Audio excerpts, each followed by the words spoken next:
My name is Liz and I'm a veterinary nurse here at the Taronga Wildlife Hospital. And I have the very lucky job of hand rearing this short-beaked echidna puggle.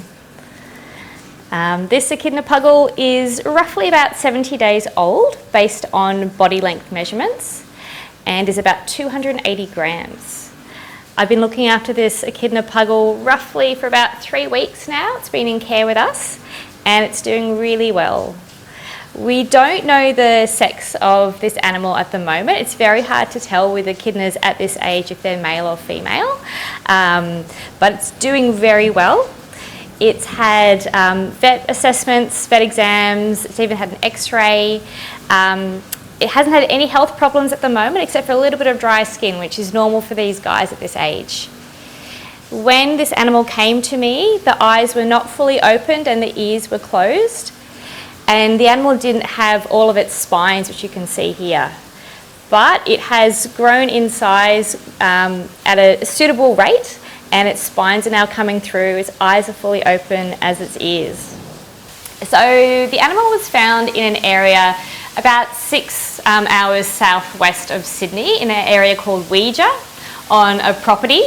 A member of the public found the animal without any other echidnas around. They let it be for about 24 hours, and when they didn't see any other echidnas return and that the animal was in the one place, they then called a local wildlife group who collected it and took it in care for about a week before it got to us.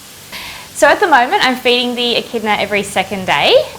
When I first got the echidna it was getting fed twice a day just to make sure it got enough hydration and nutrients and that it was developing a good feeding response from me. Once we established a good feeding routine we then did once a day feeds and now we're on every second day. Soon to be once every 3 days. So echidnas at this developmental stage will be in a burrow that its parent places it in. The parent will actually, or the mother will actually leave it for up to 10 days at a time. It comes back and then the young echidna will do a very big feed. It can feed for up to 40% of its body weight in one feed. So we are getting towards that stage of the amount of milk it's taking at once. So every day I do check the echidna, I weigh it. Even if I'm not going to be feeding it that day, I make sure it's in okay condition. It's being kept in a climate-controlled esky at the moment with a little bit of dirt, leaf litter and some soft towels. There's a thermometer in there so I can measure the temperature as well to make sure they're not getting too hot. Echidnas are quite sensitive to the heat and naturally it would be in a burrow which is relatively cool, probably no more than 23 degrees it would naturally be living in. So I've got to make sure it's not getting too hot or too cold. So at the moment I'm taking it home every day and also taking it to work. When it gets to a stage where it's going to be weaned, so coming off its milk and onto more of a natural diet, I'll be leaving it here at the Wildlife Hospital for other nurses and keepers to be looking after it every day, so I won't need to be taking it home.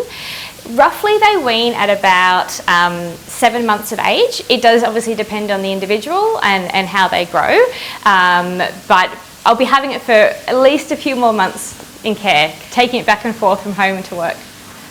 I feel incredibly lucky and privileged to be hand raising this short-beaked echidna. I have hand raised some other Australian native mammals before, but this is my first short-beaked echidna hand raising and I'm absolutely thrilled. I feel very, very privileged. These animals are so unique and it's a great learning experience as well. There are other nurses and keepers here that have raised short-beaked echidnas before, so I'm definitely learning from them as well if I have any questions. But so far it's going really well and I'm thoroughly enjoying the process. So the ultimate goal here at the Taronga Wildlife Hospital with any wildlife case that comes in is to treat them, rehabilitate them and release them.